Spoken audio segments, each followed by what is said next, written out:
नमस्कार मंडळी, मी आहे पूजा आणि आमच्या गल्लीत ना एक गणेश मंदिर आहे. दरवर्षीप्रमाणे याही वर्षी ना तिथे गणेश जयंती साजरी होणार होती. पूजा वगैरे झाल्यानंतर ना संध्याकाळी महाप्रसाद होता, तर त्याचीच तयारी करत होती. मी साडी वगैरे घातली होती, पण नवरोबाचं लक्ष माझ्याकडेच, कारण कधी साडी वगैरे घातली ना तर त्यांची नजर माझ्यावरून हटतच नव्हती. म्हणजे एवढे इम्प्रेशन वगैरे देत होते मला. मग तयारी वगैरे झाल्यानंतर खाली गेलो.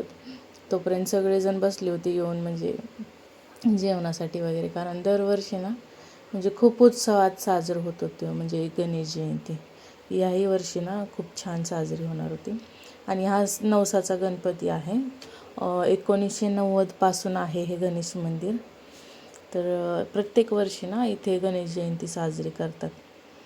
तर मग गणपतीचं दर्शन वगैरे घेतलं. त्याच्यानंतर आम्ही महाप्रसाद पण घेणार होतो. तर पिल्लूचं ना म्हणजे हेच चालू होतं, खेळायला जायचं, हे जायचं. त्याचं ना अजिबात जेवणाकडे लक्ष नव्हतं. त्याच्यानंतर ना मग लगेचच जेवणाची वगैरे पंगत चालू झाली. म्हणजे जेवणामध्ये ना पुरी, वरण भात, गुलाबजामुन आणि पनीरची भाजी आणि पापड असं जेवण होतं. तर खरंच खूप छान टेस्टी जेवण होतं. हा प्रसाद म्हटलं ना मला तर खूप आवडतं. Thank you for watching. बाय. भेटूयात उद्याच्या व्हिडिओमध्ये.